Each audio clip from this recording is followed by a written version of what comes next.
Well, joining me here in our studio is writer and analyst Nabila Ramdani. And Nabila, how much are you hearing about the way in which these young men are being tracked down? Well, it's very strange that President Sarkozy has actually been at pains to claim that these arrests have nothing to do with the Mohamed Merah case, and yet every day, or almost, suspected Islamic radicals are being arrested. It's not very clear how they are linked to Mohamed Merah.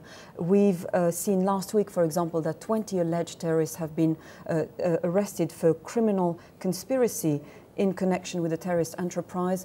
One of the men arrested was claims to be the head of an organization called Forzan Aliza, of which Mohamed Merah claimed to be part of. But earlier this week, for example, we had 5 Muslim preachers who were deported from France thanks to a law designed to protect the French state.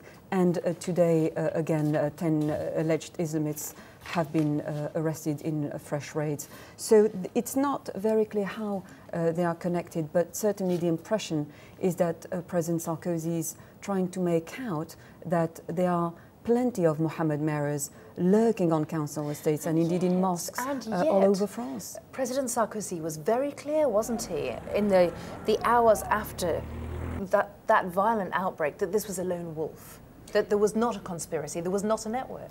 Very much so. His first reaction was to describe Mohamed Merah as a lone wolf monster, and that it had nothing to do with Islam, and let alone France's 6 million Muslims.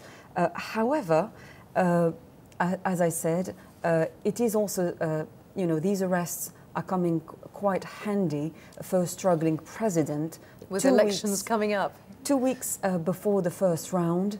And it very much smacks of demagoguery and indeed desperation. Do you think, briefly, that it's working politically for Nicolas Sarkozy? President Sarkozy enjoyed a slight bounce in the polls right after Mohamed Merah was killed, but the latest poll showed that he slipped back behind the socialist rival in the first round, and more crucially in the second round, his socialist rival enjoys a comfortable victory with 12 points ahead with 56%. Well, Nabila Ramdani, thanks for coming in and sharing your insights. Thanks.